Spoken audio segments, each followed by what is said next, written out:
Hey everybody, how are you today? And we are here with my sketchbook tour. I know I waited so long, but to be honest, I was really nervous about it because my sketchbook is more like an art journal. So I was very vulnerable at this point, but I'm really excited to share it with you to see how you guys like what you guys feel about it and whatnot. And little disclaimer, there are sketches in here that aren't done, and I did that purposely because I wanted it to be more like what I was going through in the day, like what I felt and whatnot. So some things are done. There is collage, there are color testers, there are a whole bunch of things here, because my sketchbook is very much a journal and just a place to get other ideas out. Not necessarily just sketches for paintings, but it's more than that to me. So here we go.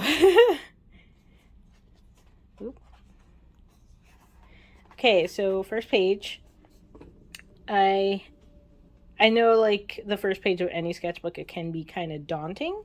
So I don't like to put too much control on my first page. I like it to be fully open, just to let whatever I want happen. So it actually started because, as you see this big blob here, I actually had my travel palette and I was holding it with my like on my in my hand, and I dropped it on there, and I just thought that was so cool, so I just started playing with that. I wrote "Where Imagination Sparks" because that's what I believe a sketchbook does for people.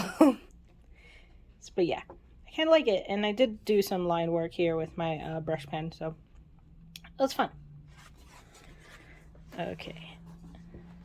Alright, so on this spread, I tried to do the 100 heads challenge, but it was also during a time where I had a whole bunch of commissions, which I'm completely grateful. Thank you so much.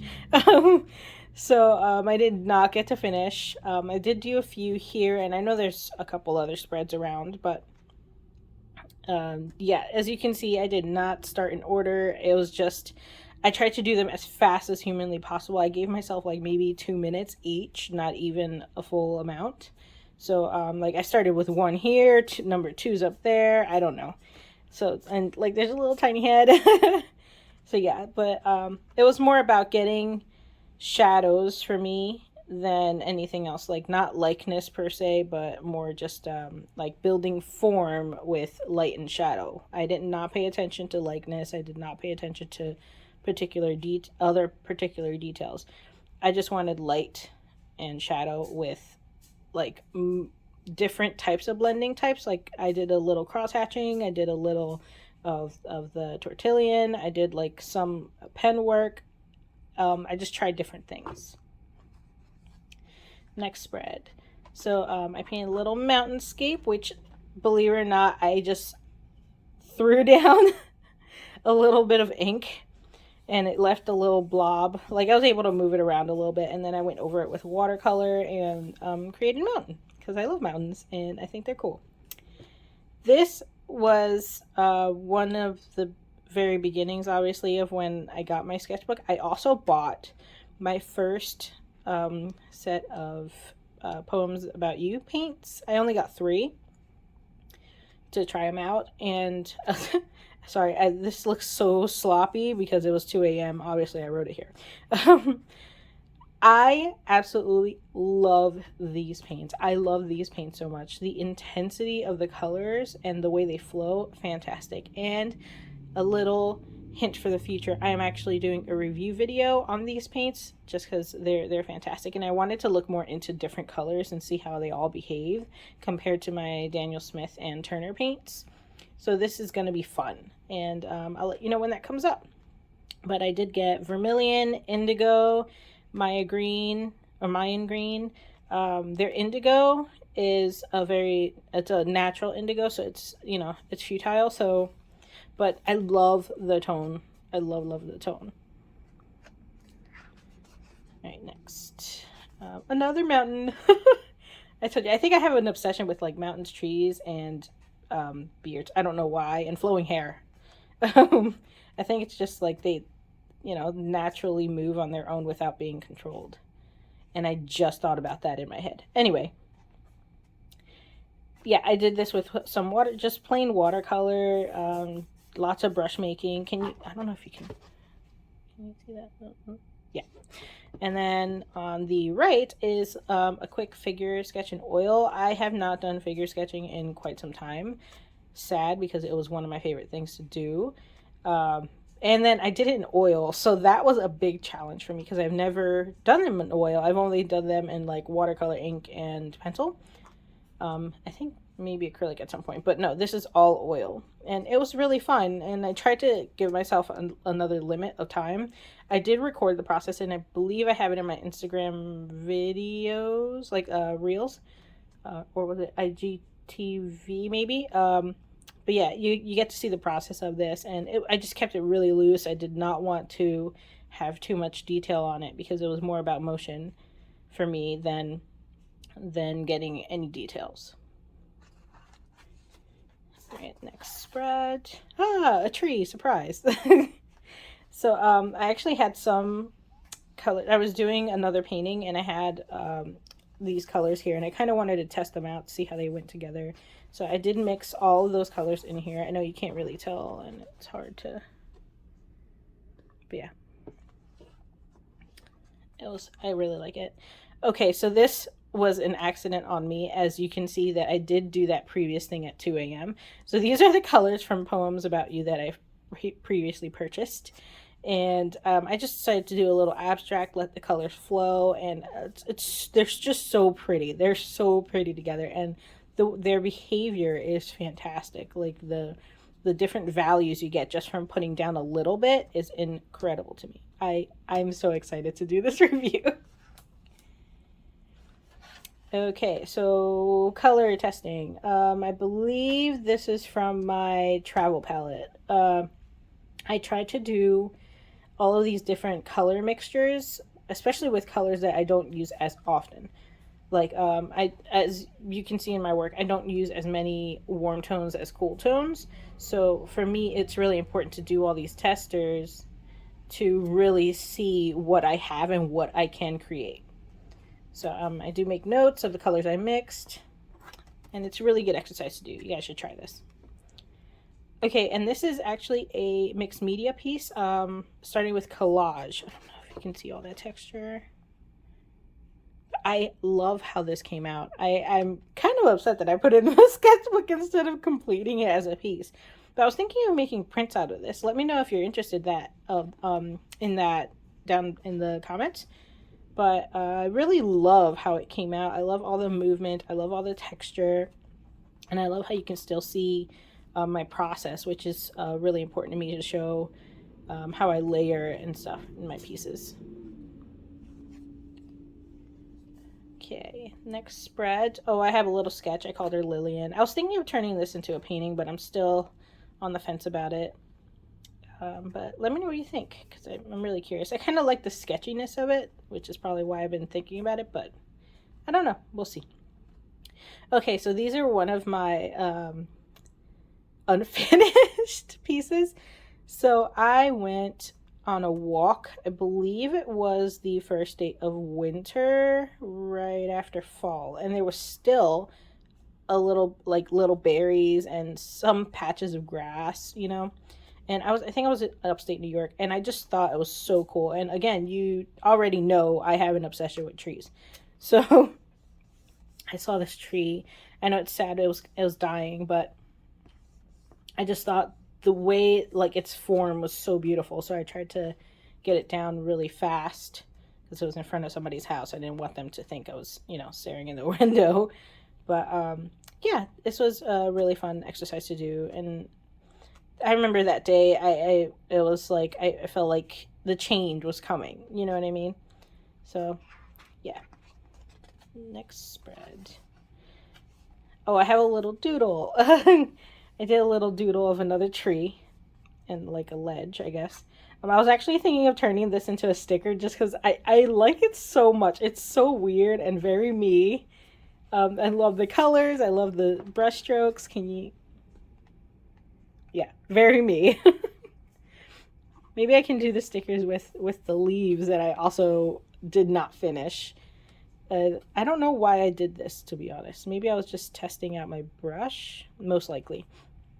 But I did use some indigo and the moss green and the Maya green together. I really like, I think they're so cute. Maybe I should turn these into stickers too. Ooh. Again, let me know what you think of these ideas in the comments. So I would love to know, because it would be a thing I would love to do, to turn these into stickers. And I did a little sunset. I don't think I would turn that into a sticker. That's not done at all. Okay, next page. This sketch sold, so I should be covering, but again, a lot of my sketches, I love the rawness of them. I love how, in the moment, I was, down, I was getting my feeling down, I was, getting all the strokes, and not as much detail, but the implication of such, which I really love, and the person really liked it and purchased it. A print of it, at least. So this is a dot card I received. You can see those pretty. How pretty are these colors? I love them. They're actually Holbein colors. I don't own any Holbein, I don't think. I think I have one, maybe. I'm not sure. But, yeah, with the dot cards, I actually got it from dr.oto.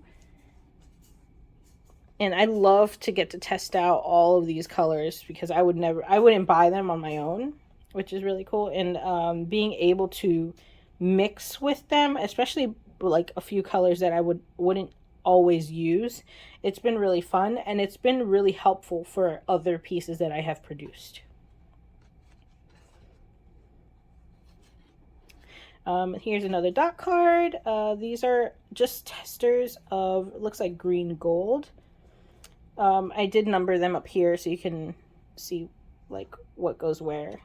And it's really amazing to see these types of things, because I would have never known that there's so many, like I know there's so many different types of green gold, but the intensity is what's amazing, and their behavior is what's amazing. Like some are so yellow and some are so like warm and cool, and it's just really cool to see them all together, so you can really figure out what you need in your work. So this is a motif I do all the time. I love new beginnings. I love like self-healing and growing, and how change sparks beautiful things sometimes. So I always do a sketch like this when I'm kind of feeling down. It helps me, it gives me hope, it gives me faith. It's probably why I'm a huge Tolkien fan. So I was also thinking of turning this into a print, but I do have a larger piece that I will probably put down in the description. Was actually started when COVID started. I did a whole process video of it. I'll post it up at some point, or share where that video is currently on somebody else's channel. But let me know if you're interested in it. I really like how it came out. And again, it was also very quick, getting paint down and keep moving. Okay, so here I actually have my travel palette, as I have lovely labeled lovingly up there. So these are all the colors in my travel palette. And in this little sketch, I used all of the colors. I know you can't tell, probably not from there, but you can kind of see how I did all of the different tones there. But yeah, like, you guys, as long as you learn how to mix color, you can create so many different types.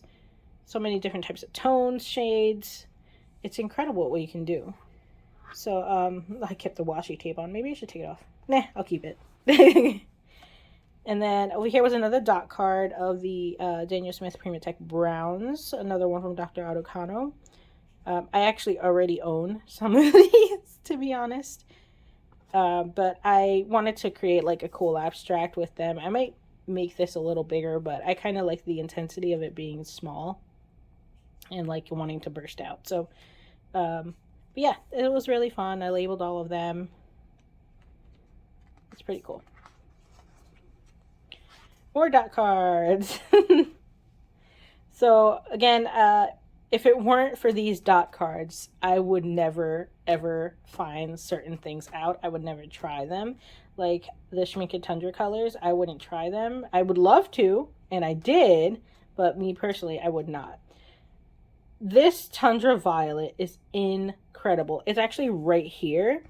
You can see how it separates because of the granulation in there, but oh my gosh, it's so gorgeous. And this Tundra Pink, oh, I fell in love with this whole set here. Whole set.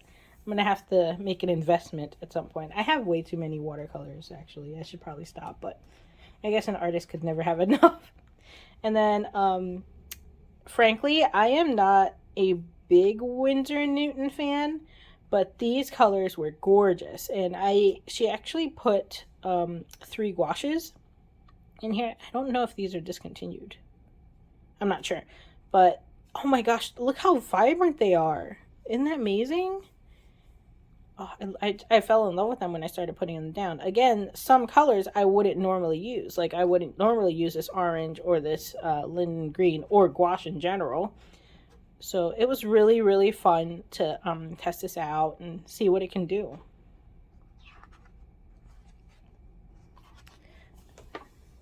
Okay. And then these are the Schmincke Super Granulation colors. Can I just say this Deep Violet, Deep Sea Violet is so beautiful, and it does sort of the same thing as the Tundra Violet. It separates, the pigment separate. Can you see, like, yeah, like it looks like it's so sparkly, but it's not. It's gorgeous. It's just, oh gosh, it's beautiful. It's beautiful. I love it. So these colors were so fun to try out. Here I have I called it SD Secret. So I don't know if anyone knows, I'm actually originally from New York. I did have half of my family in Chinatown in Manhattan and half of my family in Williamsburg area. So I grew up around different religious beliefs and different culture traditions, which is, I'm super grateful for and has greatly influenced my work. But in seeing Unorthodox,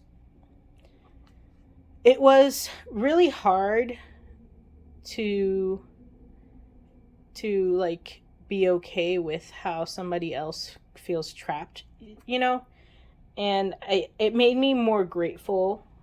I'm already pretty humble, but it made me even more grateful to know what I have in general and all of the opportunities I've been given and things that have been kept from me that, weren't really meant for me. And so that film, it changed a lot for me. It was actually based off of a book, which I'll link everything down, but it was a big change for me, and I just appreciate life in general, and even more so now. And to know what other women go through in certain religious settings, which also men, what everybody else goes through in religious settings is always a reminder that we should, be grateful for everything we have and support each other, because we don't know what somebody else is going through.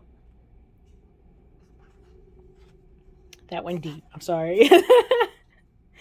Okay, next spread. I did a little graphite abstract because I left my pencil case here and my travel palette, so I only had a pencil on me, which is fun. It's fun to challenge yourself sometimes. So I had a blast actually with this because I had to do mark making in so many different ways, and then my high school self with the cross hatching came out, and it was actually really fun. I really like how it came out, and I wrote the chaos in my mind is crazy, and I only wrote that because everything goes in all different types of directions. Then on this side, these illustrations were based off of this quote. So, I would rather own a little and see the world than own the world and see a little of it, by Alexander Sattler.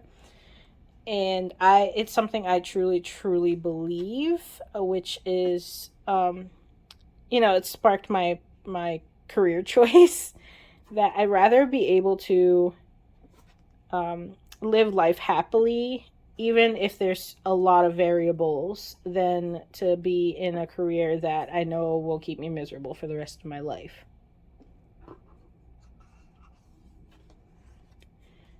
And another dot card that I did not label. I'm sorry. But it looks like these are also Schminke colors, I think. Yeah, I think these are Schminke colors. So I believe that the Galaxy Pink was what I was going to purchase because of this dot card, which is also from dr.oto. I'll link her also in the description. I had a lot of fun again making these little abstracts with all the colors and seeing how they mix together and their little relationships that they built. And over here was another like type of feeling sketch. Don't remember what was going on, but I wrote keep the flow and never stop dancing with the leaves. Mother of trees. Oh, I think this is a sketch I was working on for a piece that's coming up, part of my Tolkien series. I believe it's I'm doing Yavanna, and then I think I changed my mind, so that's probably what happened. But it was really cool to try to get the form down out of memory. And most of my stuff just comes out of memory. I don't always have a reference. Most of the time I don't, so I just try to make things up from what I remember from other instances. So yeah. Oh, this is so important. Okay, I taught all of my students this. This is besides making color swatches, this is the most important thing that you have to do. So, I bought 3 brushes at the time. These are my favorite 3 watercolor brushes that I use constantly, but I probably just bought more. But I make all different types of brush strokes. Every single stroke I can possibly make, I do it with that brush in my sketchbook the moment I get home and remove all of the gum arabic. It is so important for you to know what your brush can do. I'm definitely one of those artists that have way too many brushes. And it's okay. There's nothing wrong with that. It's always good to have all these options. But if you paint like me, who I like to just get things down in the moment, and I'm really fast with it, it's really important to know what my brush can do instead of like question if it can, then have to search for another brush. And for me, the way I paint, that interrupts my process. So doing this is so, so important. If you can, please get your watercolor paper, sketchbook, whatever, and do this with every single brush you have. Hang it in your studio. If I had the space, I would totally hang it. This is in my sketchbook. I have like a whole bunch of different papers that you'll see like random strokes on it, and it's because of that, because I forgot to do this. So if there's anything like I can tell you about having fun with your watercolor, please let it be this. Please let it be this. Oh, geez. Okay, so sorry. This is actually a commission I'm on right now, so I can't show you. But on the right is the ultramarine violet comparison, another dot card from Otakano, and again, really cool to see all of them together and to know all the different types that are out there and exactly what you want and need, which is fantastic. Oh, so if you know me, there are 2 colors that I cannot live without. There's Australian Sienna, and there is Payne's Gray. Payne's Gray is my jam. So, I know that just aged me, but that's okay. I love the FW inks Payne's Gray, and for some odd reason, everyone in the planet decided to buy it at the same time. So I ran out and I couldn't get any more. So I started using all the other Payne's Gray that I have, which obviously not the same. and it was very upsetting. So I decided to swatch it in my sketchbook. Look how blue these are. And I'm not saying they're bad. It's just for what I like, I am very specific when it comes to colors. And like this is going a little warmer. Like it looks more like a mixture of different Payne's gray. You know, it's the closest to indigo, I guess. And I didn't realize the variety that I had in terms of pigment. So I decided to do the swatches. I did heavy body inks or whatever. I really wish that this came in a heavy body. That would be really cool, because every time I try to use like the heavy gel, it's just I have to use so much ink to keep it pigmented. And then I also got Sennelier's version, which interestingly is a marriage between the Matisse and the FW inks. So I tolerated that. I did get another one, and I think it was Amsterdam. I forgot to put it in here, but it's really cool to see this and to know, you know, what is out there and to know what I actually like, because I'm really indecisive with other things. But yeah, so this was really, really good for me to learn. Here I just decided to play with some acrylics and get a little floral elements and whatnot. It was a little fun exercise to kind of let loose. Oh, jeez Louise. Okay, so this is the other half of that project. So on the right, we have testers of cerulean blue. Also another dot card from Oto. Same thing. So many different tones, like the depth of Mission Gold versus the lightness of Daniel Smith's cerulean blue. It's really, really interesting to see together. Oh, what do you know? Heads.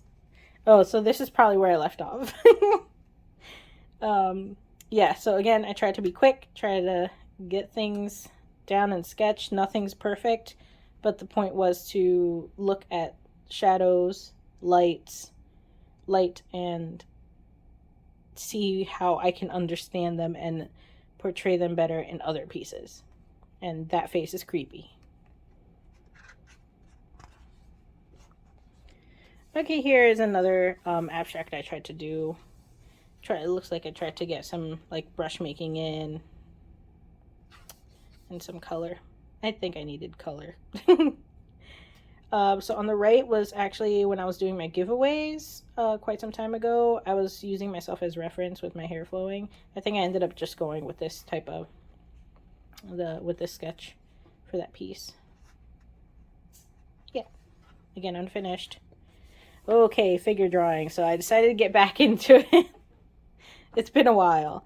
So here's 1 minute and here's 2 minutes. I decided to challenge myself further by using watercolor, no pencil, just getting it straight down. Yeah, I don't think I did too bad in 2 minutes. Okay, 5 minutes and 10-ish minutes. Apparently I was distracted by something. It was probably like I was making dinner or something. So I wrote 10-ish minutes. Either I cut down the 10 minutes or it was a little over 10 minutes. But again, I went straight in with the watercolor, no thinking, just put down the color and decide where to go from there. Cool. Oh, and this, I had some fun with inks. Actually, this is the Amsterdam Payne's Gray.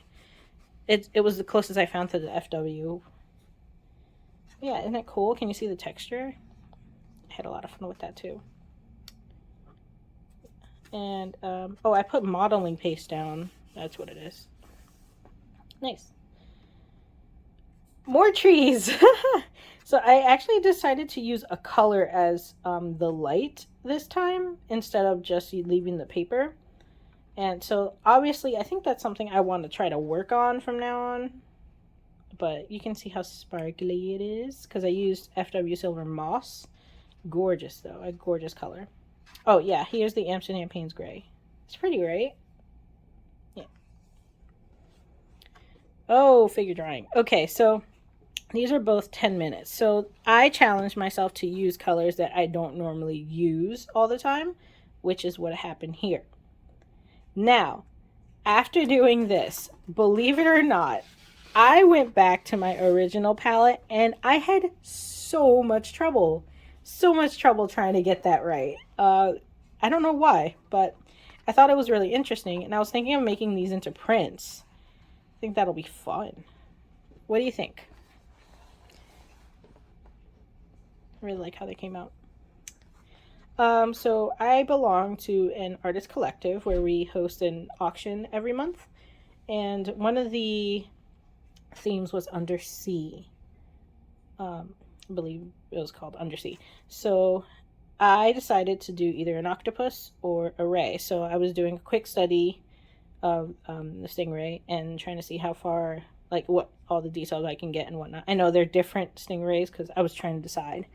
And then this is also the first time I used pan pastel. I'm asthmatic, so I try not to use too many chalky things, even though I do it anyway. But yeah, it was really fun. I ended up doing a beta fish, so I changed my mind super last minute because I saw it in my background. But I really like how these came out, and I actually did turn one of these into a print because somebody really wanted it when I had posted it a long time ago. So if you're interested, let me know. We'll definitely turn them into prints. That'll be fun. And last one. Oh, okay. So as you probably now know that I am a big Tolkien dork. See my ring. So I have to end it with something I love, and I decided to do a little Hobbit house. And here I decided to use my Kiritaki pen and a little bit of watercolor pencil, or a lot watercolor pencil, because I haven't used them throughout the whole sketchbook. So my last page, I decided to do that and just have a little fun and just kind of keep it minimal. But yeah, and then I put my logo in the center of the door. Cool. Well, back to my sketchbook, guys. I'll go to the last. I do have Met stickers from when I went to the Met with my mom. But yeah, thank you guys for joining me. Let me know in the comments if you think any of these should be prints, as we have previously mentioned. And please like, subscribe, and I'll see you next time. Thanks for joining. Bye.